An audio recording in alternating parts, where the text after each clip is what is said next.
Have you got the list of names that we need? Are you online? Yeah.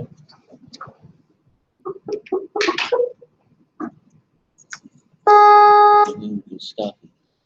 Give me 5 minutes. 20. Of course. 25 minutes. Hi, good afternoon.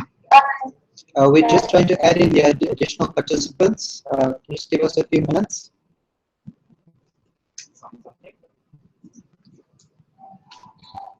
Where's the sound going through?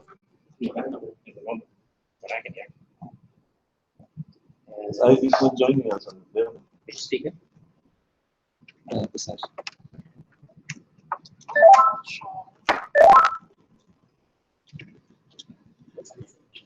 Brandon? Yes. Let us know. Yes. Thank you. Maybe from India. Hello. Hi, Nikki. Hello, Claudia. Hi, Nikki. It's Chris. How are you? Hello. We're just adding additional participants in. If you just bear with us. Are you alone, Nikki?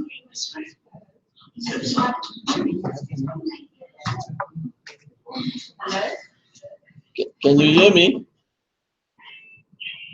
Yes, we can hear you. Okay. Hello, can you hear me? Nikki, yeah, we can hear you.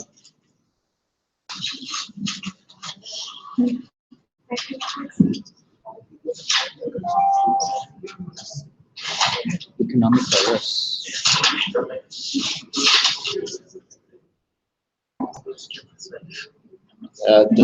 We're trying to connect people across South Africa and the world.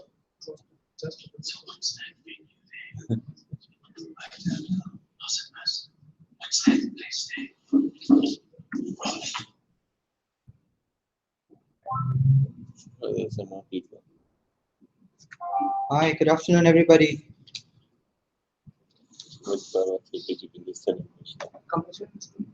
Commission is going to be watching on the YouTube. I think I can take over.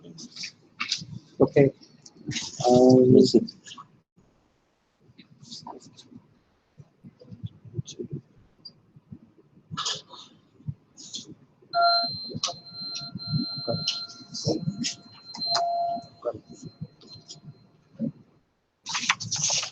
Hello. Hello, we've still got you on board. Hi, we're ready to start now, I think. Darwa, you can kick off. Everybody on Skype, are you able to hear us? We just do a sound check. Can you hear us, Alexander? Yes, thank you, Dred. Okay, and your colleagues? Hello. Okay. Can you identify yourself, please?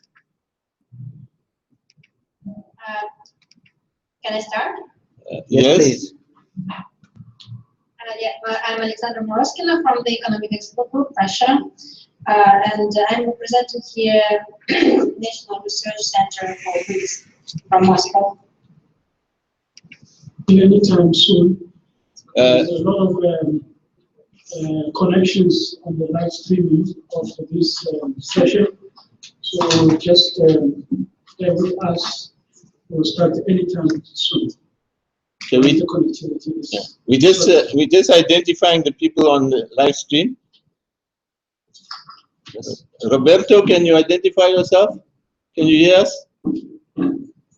No. The other colleague from Russia, please identify yourself.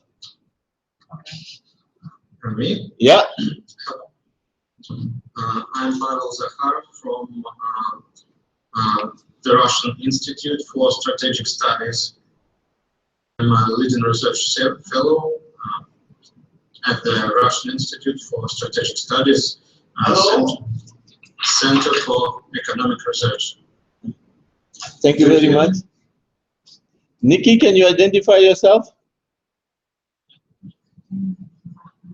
Nikki? Can you hear us, Nikki?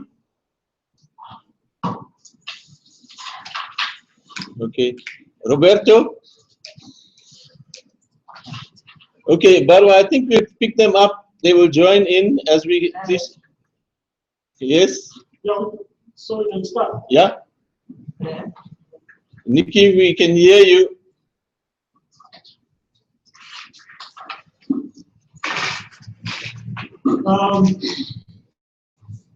We are now commencing with our session that was long waiting for. And I think the persons here are going to make this topical issue that we're confronted with more interesting, and I believe we'll be able to benefit out of this session. Just to kick off, we have connections from Durban, Nelson Mandela. We have Rhodes, Cape Town, as well as here in Victoria, and the live streamed from the Russian Institute of Security Studies and other colleagues on the Twitter handle. The topic that we're going to wrestle with this afternoon is exploring the use of a common currency and or payment mechanisms amongst the BRICS countries. This topic will be tackled by our seasoned scholars, researchers in the field, and these are none others than Dr. Jaya Joshi. Dr. Jaya Joshi is the head of the Human Sciences Research Council, BRICS Center, and he is an economist with experience in development research, in public finance, fiscal policy, intergovernmental fiscal relations, and more importantly, targeting on issues of inequality, unemployment, and poverty. And the other speaker of note, we have Professor Nwanti, who is hailing from the Nelson Mandela Metropolitan University. He is a professor at the head of the Department of Economics, and he has more experience or background in banking sector, and he has published both in local and international journals on the same topical issue, especially in the banking fraternity. And the last speaker will be Barbara Siswana. She is in the BRICS together with Dr. Jaya Joshi, and she is actually doing the PhD in economics at the NNMU, and she holds a Masters of Commerce degree, amongst other degree programs that he has.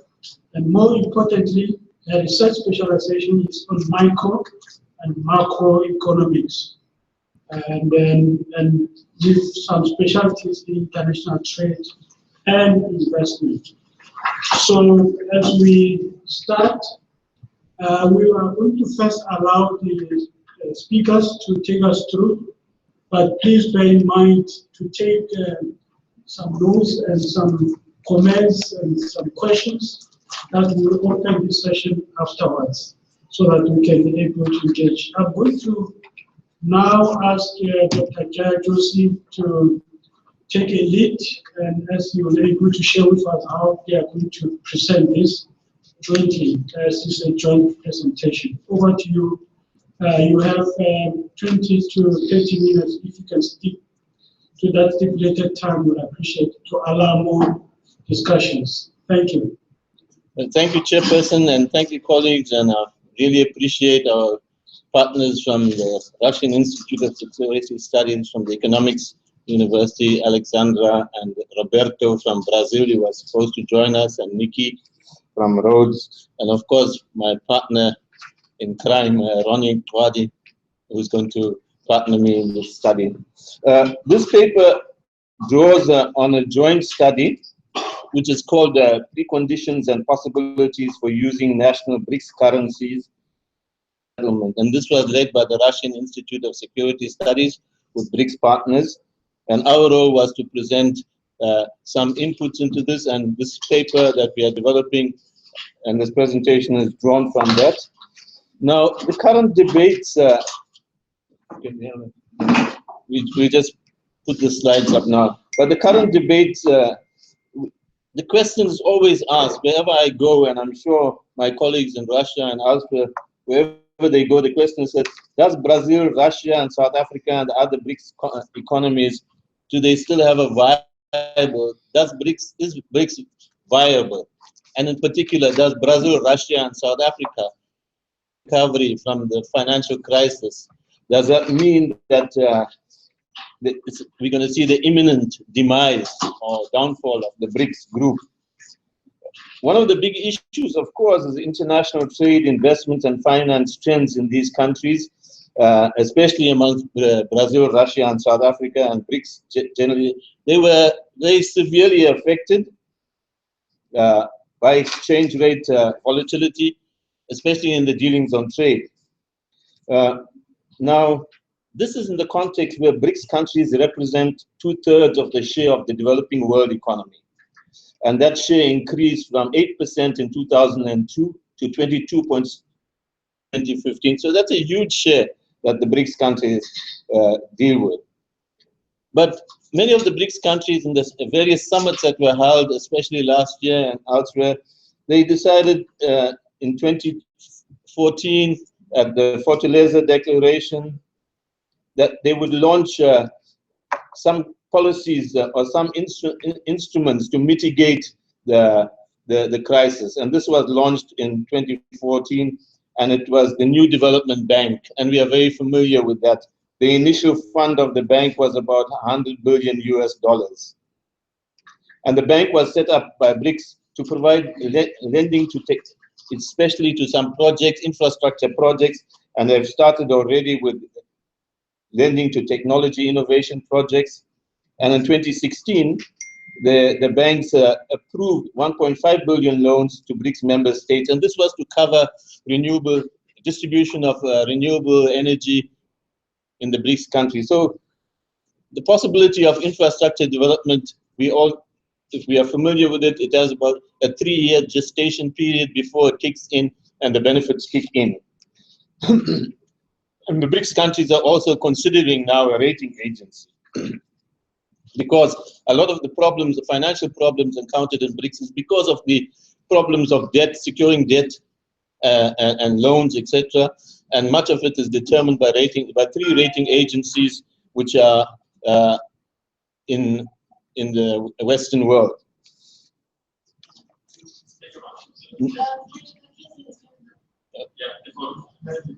Okay.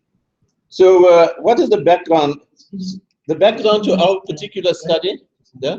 Excuse me, Jan. Yeah? We have to listen to the presentation again because they were not doing it. Okay, just a We moment. uploaded the presentation. Okay. Yeah, we're still trying to work out the technology issues. The infrastructure is being developed. But we'll get there, Perhaps we can draw some funds from the NDB to help us with developing this in a more structured way. All right. Has it come through? Thanks. I think we are all set. You can carry on. Okay, we're still on the background slide now. So this study examines now the possibility of a common BRICS payment mechanism to reduce dependence on the US dollar and other foreign exchange currency, especially with respect to trade and investment issues. And this paper focuses essentially, because the study with the RISS and other BRICS partners covers a wide-ranging set of issues, but our study and this particular paper focuses on, can we have a common currency in BRICS? so that we can use, so we're not so dependent on the US dollar and other foreign exchange. And we find what are the limitations to this, and we'll examine also some other possibilities that we can use to facilitate transactions. And some of the, well, as you know, the one common currency example is the euro that was set up in January 1999. And that currency is currently still having problems. And with Brexit, well, although the UK was not part of the euro, but there are serious problems with having a common currency in a region. But other mechanisms for payment could be things that BRICS may consider, including bilateral or multilateral swap agreements for trade and investment. Now, we know that China today has swap agreements with all BRICS countries except India. So that means that the swap agreements are basically agreements between the reserve banks of the central banks of the different countries to guarantee payments for trade or investment or loans, etc. And we know that India will also will soon sign a swap agreement, most likely this year, because of the huge investment that China has. Also, in terms of what other reserve currency we can use, the renminbi or the Chinese yuan is currently being accepted as a international reserve currency, and it's actually number 3 on the reserve currency list after the US dollar and the euro. The renminbi is one of the 3 leading currencies. So that's a possibility of using perhaps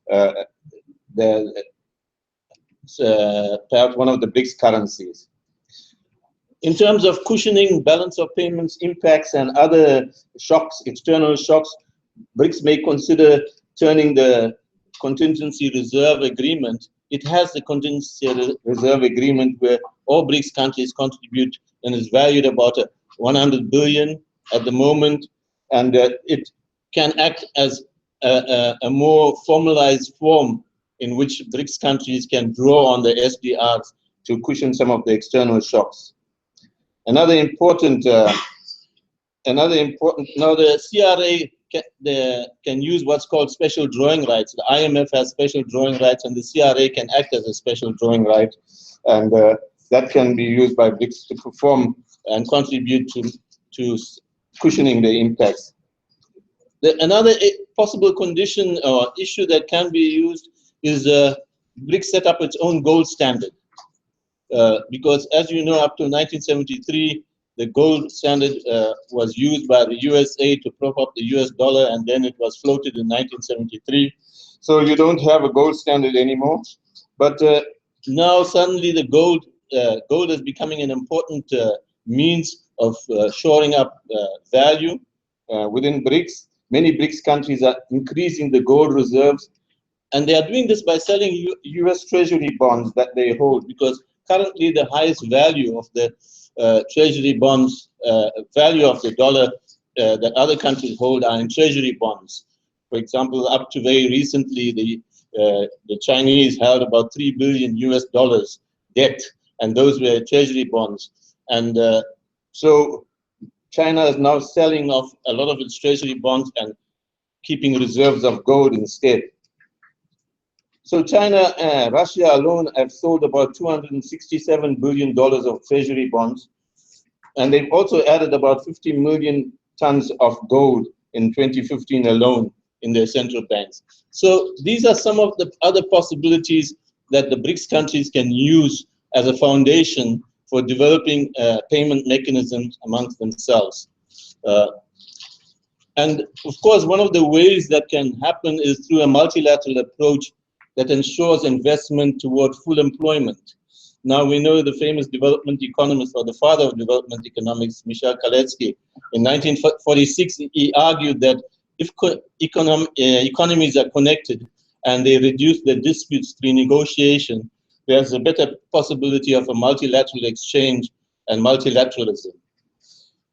So the aim of the next part of our study is to test if convergence of BRICS currency towards a single currency or a mechanism is in fact a necessary condition for greater multilateral integration amongst BRICS. So we are not saying it's going to be the only condition. We say it may be one of the conditions, but is it a necessary condition?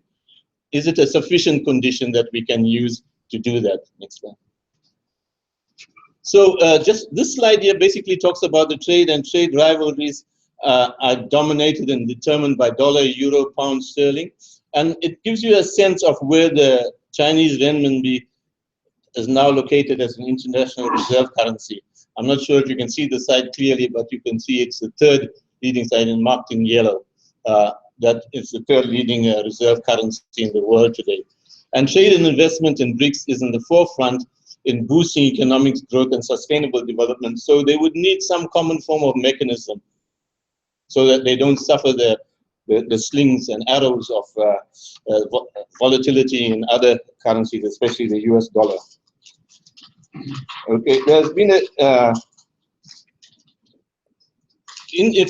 in terms of other issues, we know that with trade, for example, the WTO data, all BRICS countries enjoyed more than at least 5% change in merchandise exports and imports. And then South Africa topped the group, followed by China and India. Brazil and Russia's changes were minimal, citing the stringent import tariffs on the part of Brazil and economic sanctions in Russia. So these countries suffered these particular factors in their slowdown. Despite trading of BRICS with the rest of the world, there has been a significant increase in intra-BRICS trade.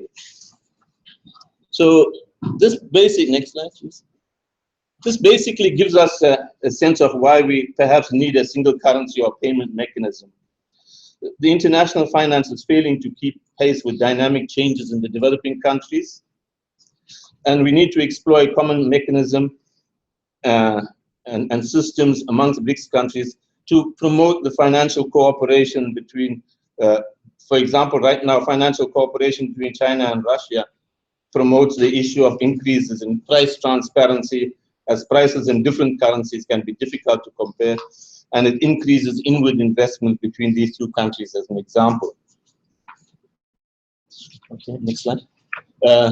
Now I will hand you over to Babalwa, who will take us through some of the issues, the practical issues of how trade and the state of trade and investment in BRICS, and how this can be the basis for developing a common approach to payments and mechanisms. Next slide. Good afternoon, everyone. I'll be looking at measuring the degree of bilateral trade integration using Trade Combined Index. The Trade Combined Index that we use for our study is adopted from Gang John 2016. This index measures the degree of bilateral trade. For South Africa and China is defined as index, which is equal to the exports from South Africa to China divided by the South Africa's total exports, all divided by the total import of China divided by the total imports of the whole world. So if the exports from South Africa is greater than 1, it means that the two trading countries are more intensively related than the world. So the larger the Trade Combined Index, the more intensive the trade relationship between these two countries. Looking at these two graphs, the first one is the Trade Combined Index for South Africa and China, and the second one is the Trade Combined Index for South Africa and India.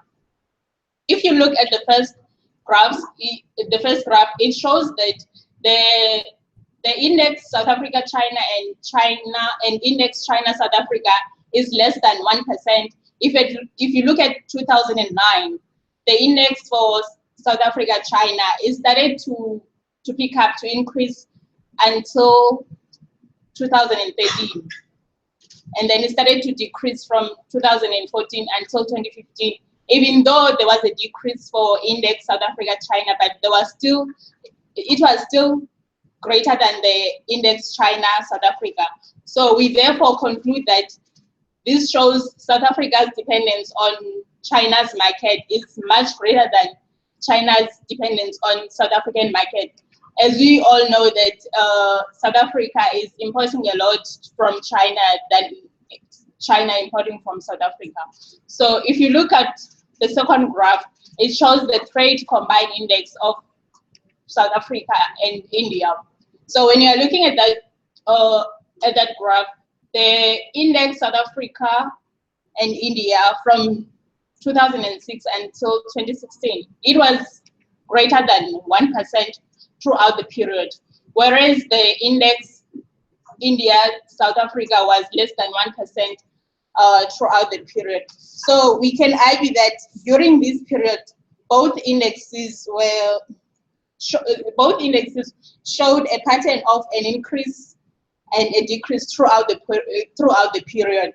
So these countries, it is important to note that these countries differ in endowments, but there is a great opportunity for trade between these countries. Then I'll hand it over to Ngadi, where you'll be taking you through the theory, arguments, and the results of our study. Thank you very much. Over to you, Prof. Next my section is to talk about the arguments regarding the single currency.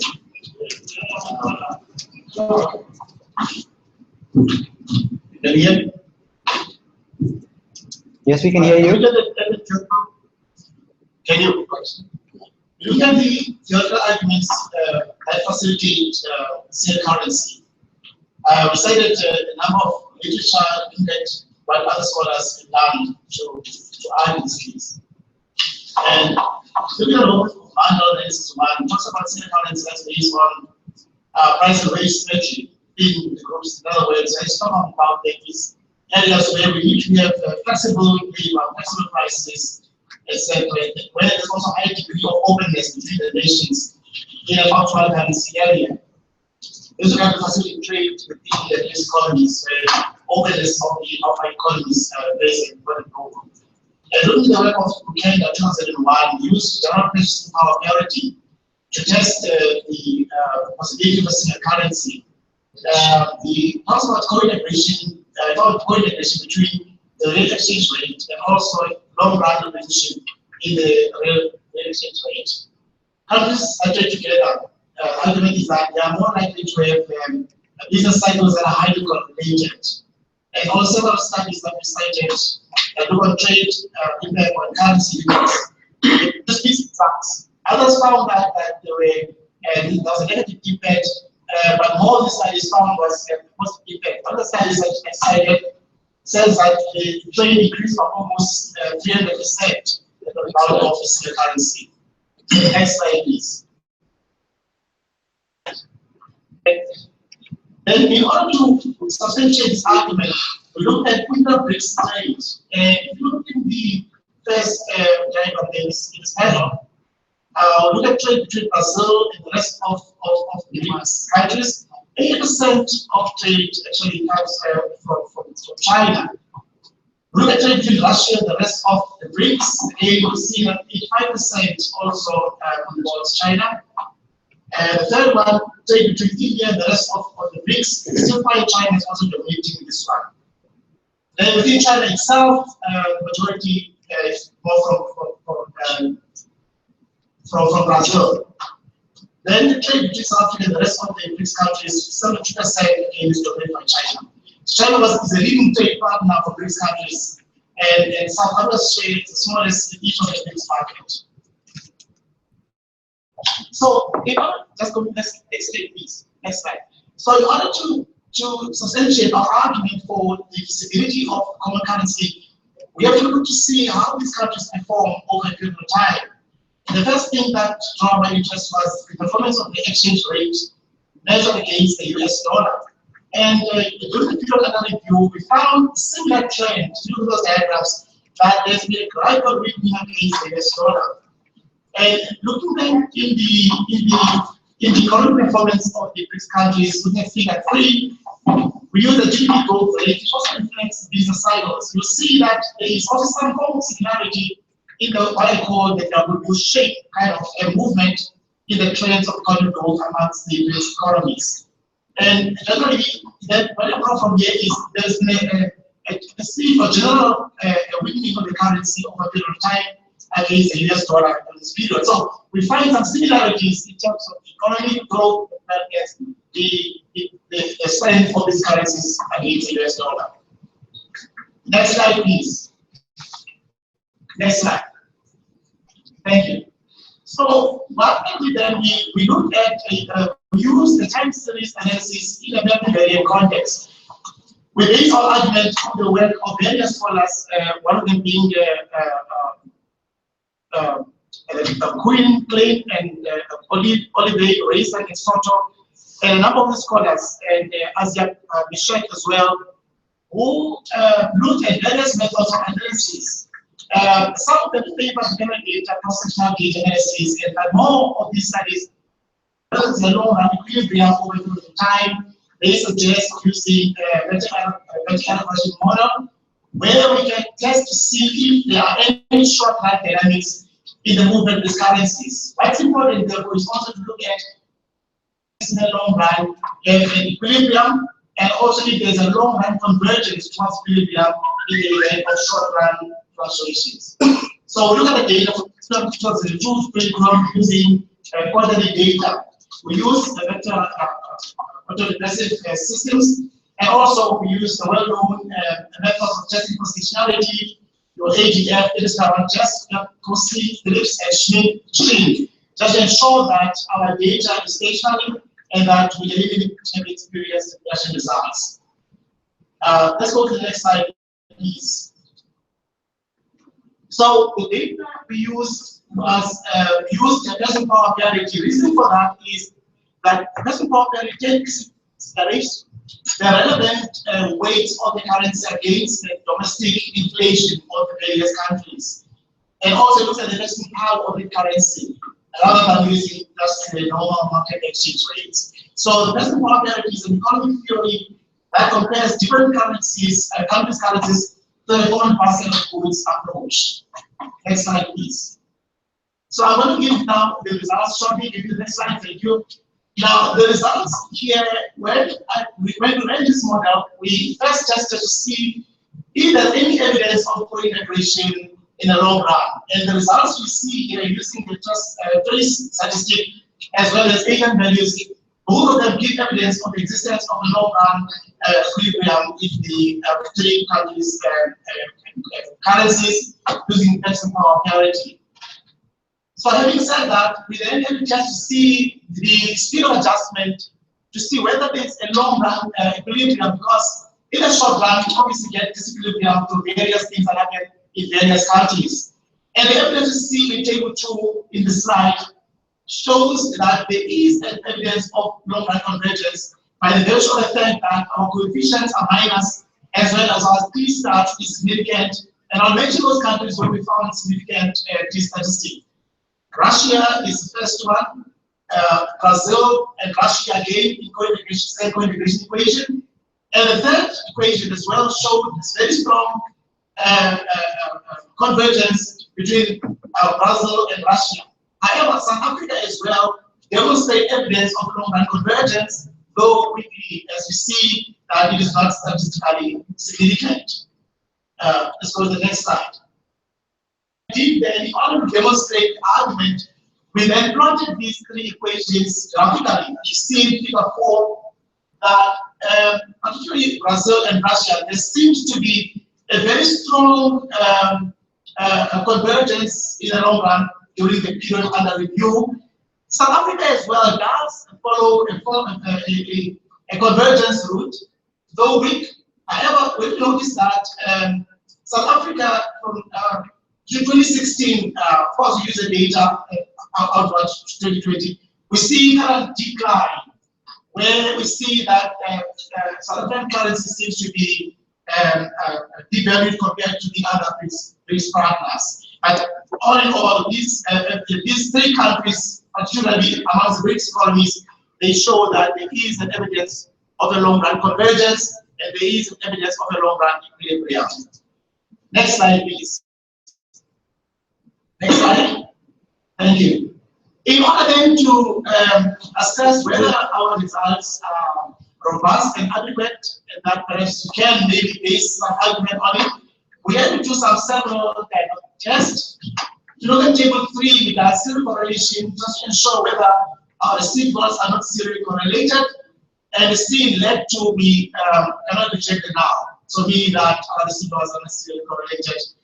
We then test for normality as well. Again, in this case, at 5% level, we fail to reject the now, which means that we can conclude that the residuals are normally distributed. And figure 5 also shows that there is stationarity amongst the and of course with the residuals that we use in our model. And also figure 6 shows the co-integration graphs, which shows again evidence of mean reverting. Next slide, please. Next slide.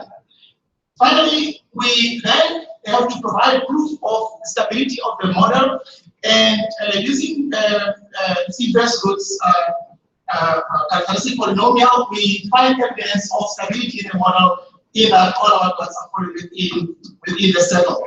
So having said this, then it looks like the model, though it's at the beginning stage, is going to do more tests. At the moment, we can satisfy claim that it is some form of evidence towards long-run equilibrium and long-run convergence in amongst these countries. Thank you. Thank you for the stunning presentations. And I think a number of issues emerged from this presentation.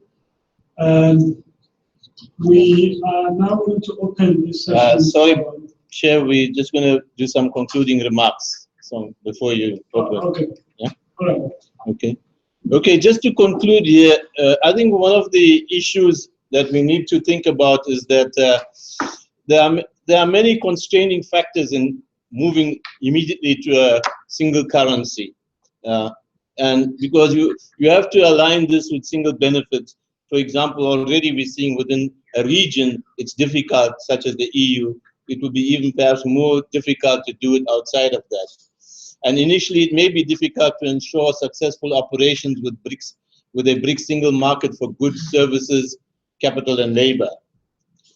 And also, accession to a single currency is a process of financial integration that will probably be a long-term goal amongst BRICS. We need to then think about other issues, and many of these other issues would probably look at some of the options I discussed earlier on. Adopting the BRICS single currency demands extensive preparations, economic and legal convergence, design of economic criteria, using the exchange rates instead of PPP in order to compare the results, check the volatility of each of the BRICS countries, check the systemic risks inherent in the currencies.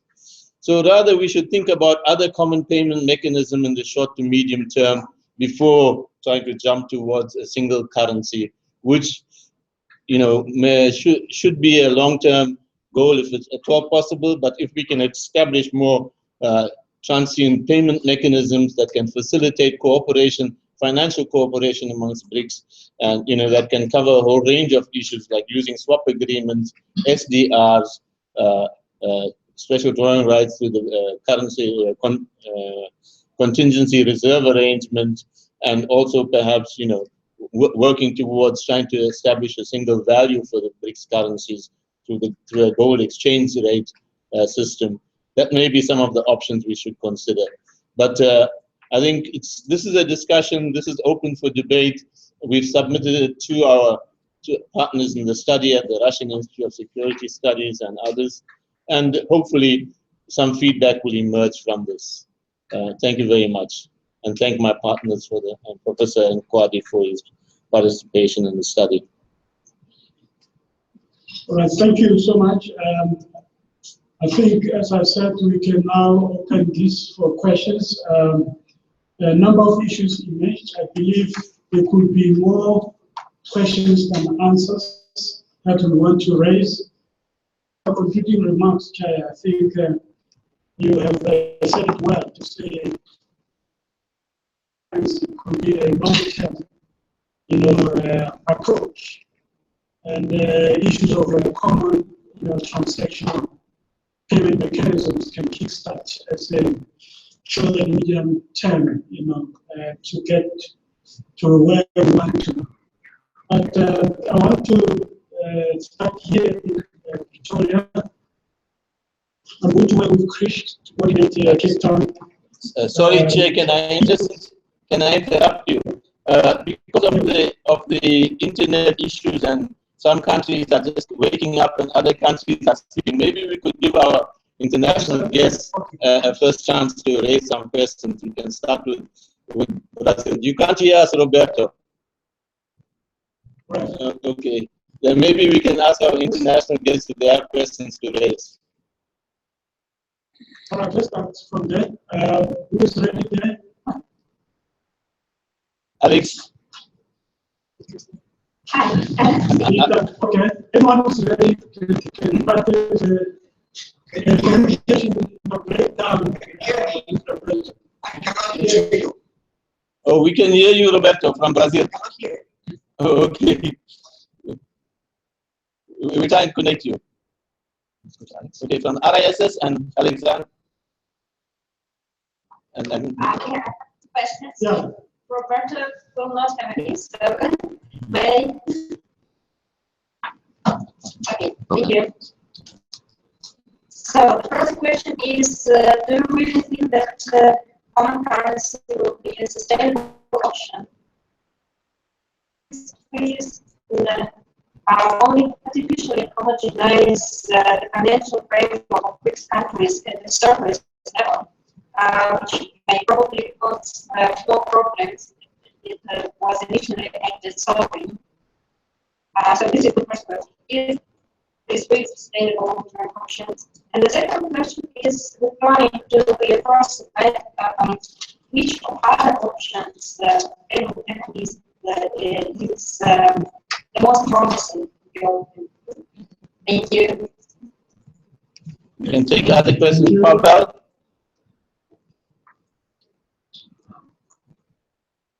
No questions for now. Okay. Nikki? Hello, how are you? Good, Nikki. Can you hear me? Yes, we can. Okay.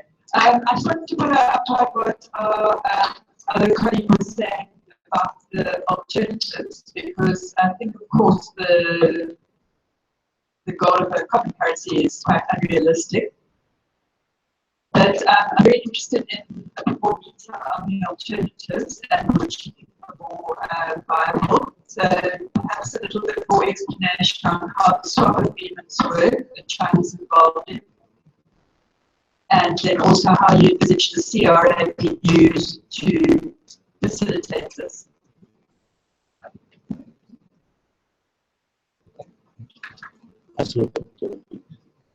Roberto, can you hear us now?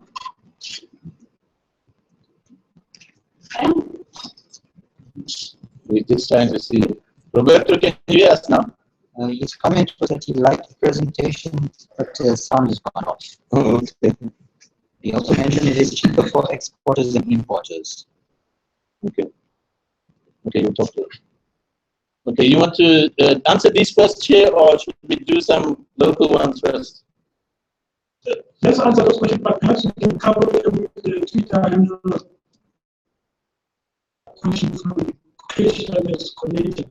Okay. Okay, I don't know, Ronnie, you want to deal with the long-term sustainability issues? I can deal with the issues of alternatives. I think indeed the issue of common currency is what needs a lot of effort to consider, and also for sustainability of this single currency. I think one has to look at various other lessons we learn from other economic integrations, and also something is from the economic point of view only, but I think it views from law, from the Reserve Bank, from various central banks, issues of interest rates, and then all of it put together in order to consider whether such a model can actually be feasible. for sustainability, I think we should take a multi-pronged approach. Okay, in terms of the alternatives which Alex from Russian Economic Studies Center raised and Nikki raised, I think those are perhaps more viable at this stage. But to be honest, we haven't done in-depth work on this. But we know that in the long-term study we are doing with the RISs, they are looking at using a common reserve currency. For example, in BRICS at the moment, only the renminbi is a reserve currency, and we currently know the trends are showing that it's under severe attack. The renminbi is under severe attack through various mechanisms, international financial market flow mechanisms, to weaken it and to make it less viable as a mechanism for trade amongst BRICS, for financial investments and negotiations amongst BRICS. But it is at the moment the only possibility. For example, among BRICS, we may even consider using the renminbi as a common mechanism for trade amongst BRICS, for example. But of course, the big problem around there is more political than economic, because there may be resistance to having one of the BRICS countries' currency dominating trade relations and economic relations in the whole of the BRICS. So I think that may seem to be one of the factors that may mitigate against using a single BRICS currency amongst all other BRICS currencies.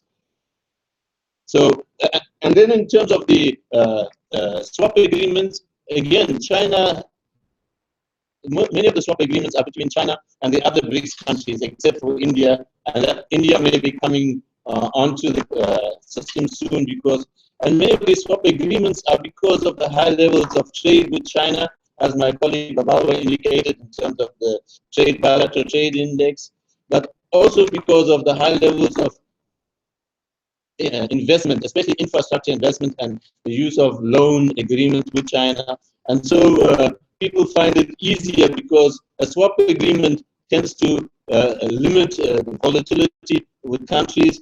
You can almost have a stable interest rate arrangement in a swap agreement that you can't have with the fluctuating currency such as the dollar.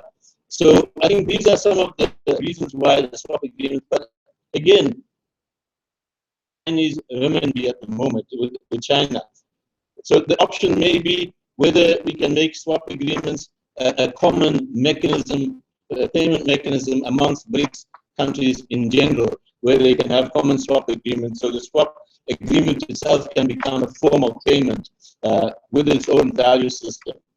So that's the possibility of extending the swap agreements to all the BRICS arrangements between BRICS countries to try and give Kaletsky's vision of multilateralism a basis, in fact, because that hasn't happened yet in many other issues.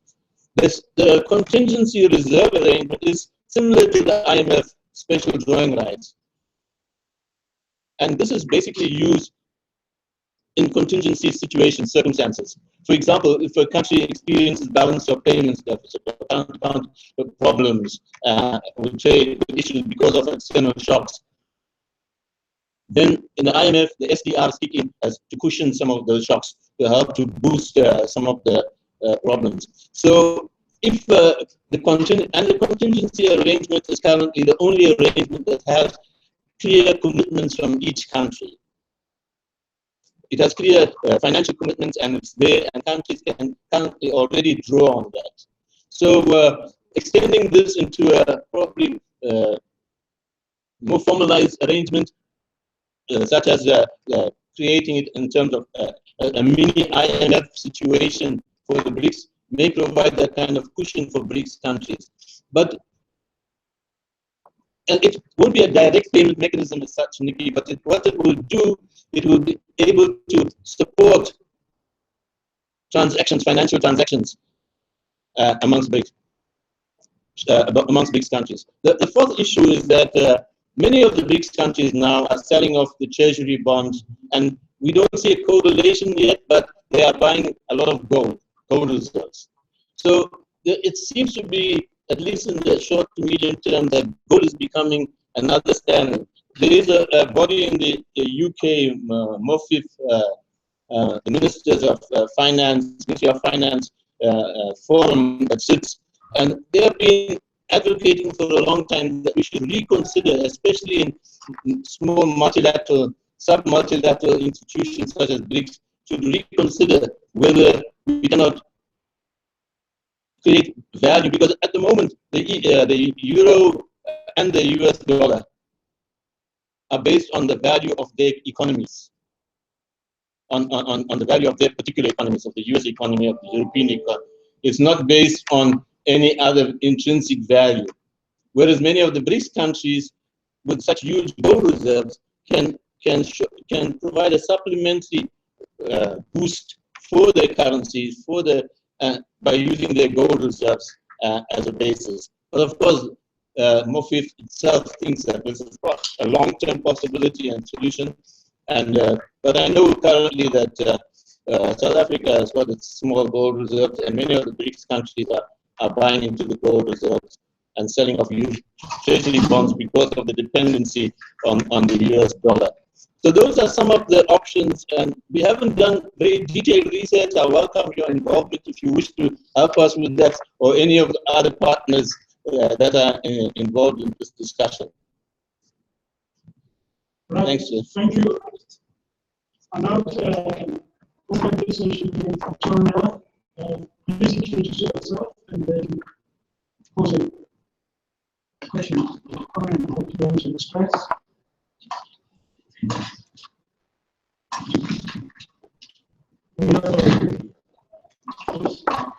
Hello, this is Yuki from the HSRC.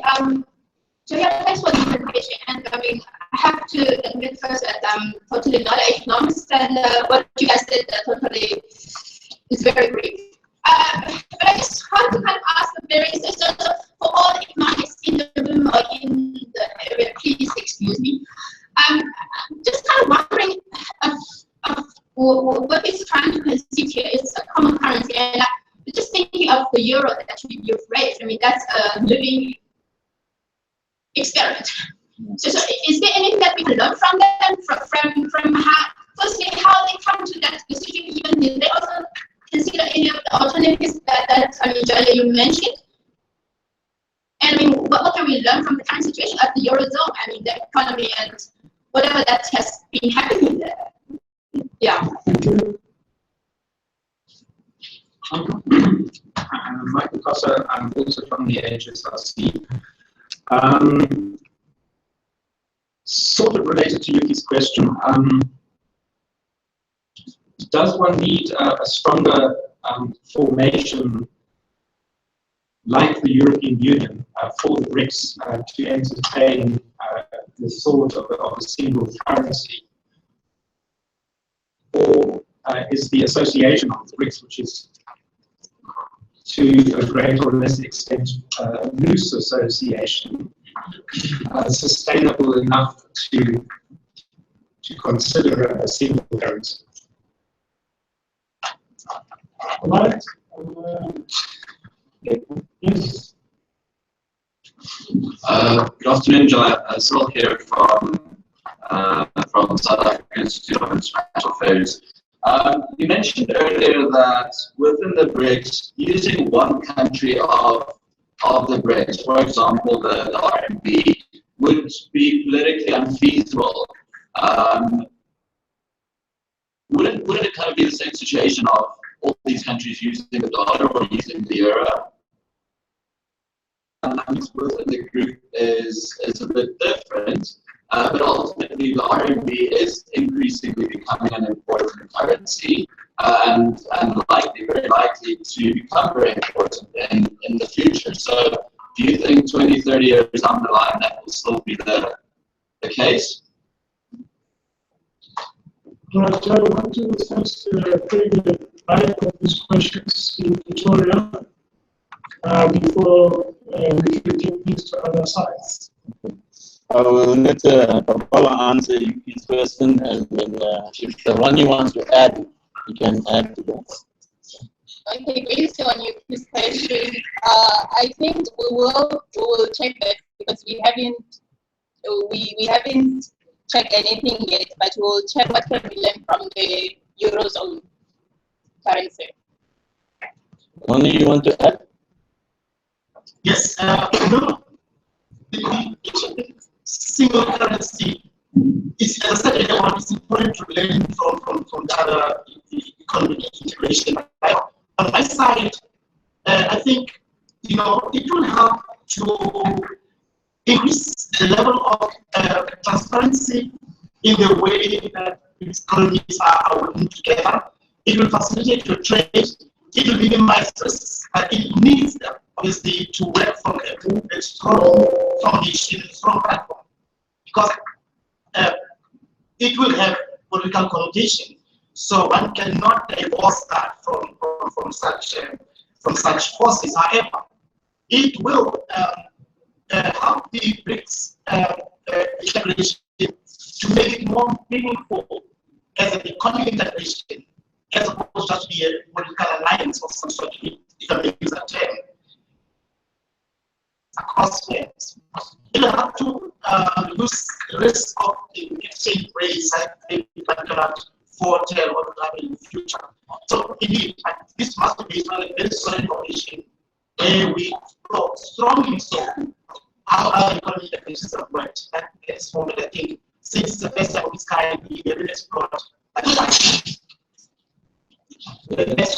Yeah, okay. So, Baba? I also want to add to what Prof. has just said. It will also increase the inward investment. Yeah. Okay, UK, yeah, I think my two colleagues have covered that, but I think we are investigating a more detailed, issues of the problems and factors, and we will look at that down the line. But I think to answer Michael, yes, Michael, of course, if we had a common political entity, but as you know, the BRICS countries is more a coalition of like-minded groups, with based on this the BRICS long-term strategy and vision that they've envisaged. And the area of currency will only fit within the pillar of economic cooperation, and such as trade and investment and finance. And I think within that first pillar of the long-term strategy, they are trying to find a way in which they can go just beyond the NDB and so on. So, but I think, of course, in the long term, but it's difficult if you don't sit in one region to have that political cohesion and symmetry that we have, say, in the euro. But I take your point, and I think it's an important factor to consider. Which then brings me to Cyril's point that he raised about why I think that there may be a problem. Actually, I don't think there will be a problem, Cyril, because as you are right, all the countries are currently trading using the RMB with China. The issue would be, can we convert that into a equivalent of a mechanism for payment across BRICS, so it can have the same features as, and this is why I say having a swap agreement where you can eventually translate the swap value of the swaps that each currency have into a common payment mechanism. So even if the swaps are within denominated within the RMB, they may be able to, take a decision, through negotiation, as Alexi says, and a multilateral negotiation, and work an arrangement that says, we all agree now that the RMB swaps can be converted into a base for transactions amongst it. So it would basically be transactions for trade, finance, using the value of the swaps. At the same token, you can use the CRA, the value of the CRA, as a basis to support that. And I know in BRICS they are thinking about having a BRICS bond. So if you use the swaps to buy BRICS bonds from each other, you can also use the BRICS bond. And so if eventually the rating agency does come, we know what the rating agency does. It's like having a rating agency is like having a credit, people who check your credit worthiness. So if you have a rating agency that takes those things into consideration amongst BRICS, it will be focused on those kind of financial foundations that BRICS has created for itself. I'm just saying currently the political issues have to be negotiated amongst themselves. And one of the big foundations, of course, will be the trade. can we increase trade, the multilateral trade within BRICS that can give effect, a de facto basis for that kind of multilateral financial cooperation? Let's take questions in Durban. Any question from Durban? All right. Question for that. PE? Some NMU running? NMU? All right. Let's have questions in Cape Town.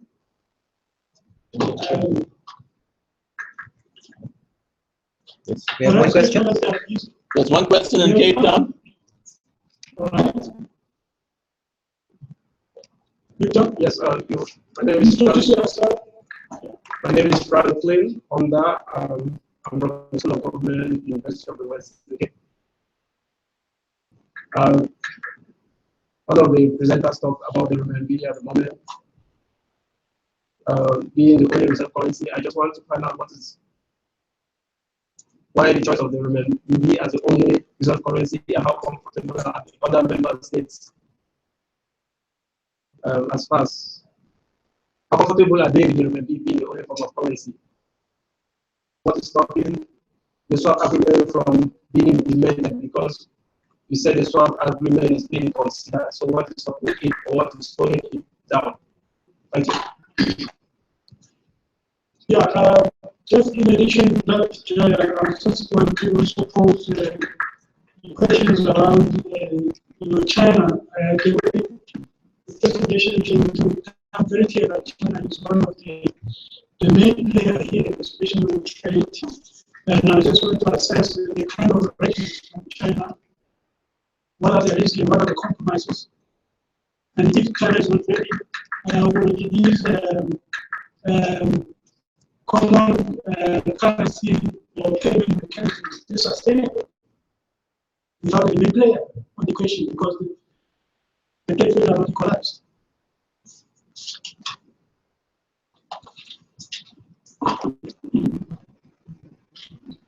You want me to answer, or should we give our international guests a chance, linked up guests a chance to raise more questions? Yeah, let's give them a chance to go through a few questions and also try you can just raise your hand. Let's hear from our international guest, especially perhaps Roberto. Roberto has left a comment here in the chat on Skype. He's mentioned that the common currency is a viable proposition, and he believes it would help the BRICS to integrate and grow. Additional comment he's mentioned, which you might see on the screen, he says, we have a SML with Argentina and its volume is growing. It is cheaper for exporters and importers. To complement the SML, we are developing financial hedges for currency risk. That is Roberto's comment. Alexander and Pavel, have you got anything to add?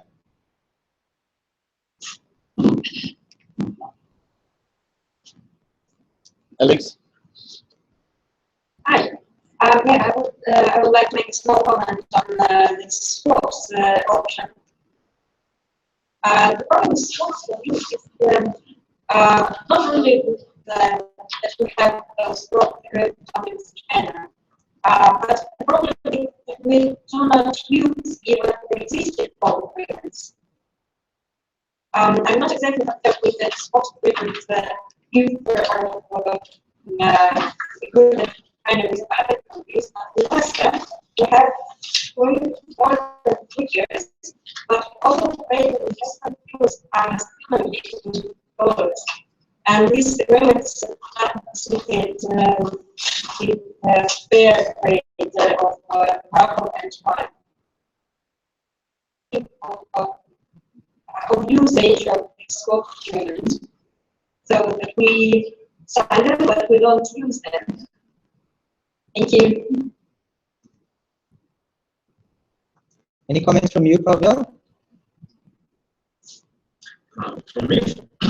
Yes, please. So I've prepared a small report about this job program.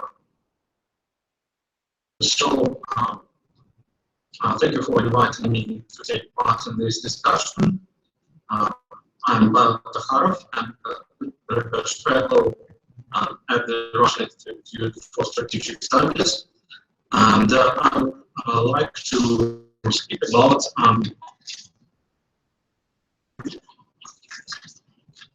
and perspectives of one currency union. Developing economic cooperation is a crucial task for BRICS group nowadays. For now, the BRICS is an association composed of 100 countries, while the economic ties between them are underdeveloped. There are some positive developments, for example, between Russia and China, where there is a growing cooperation in energy, transport, trade, and financial sphere.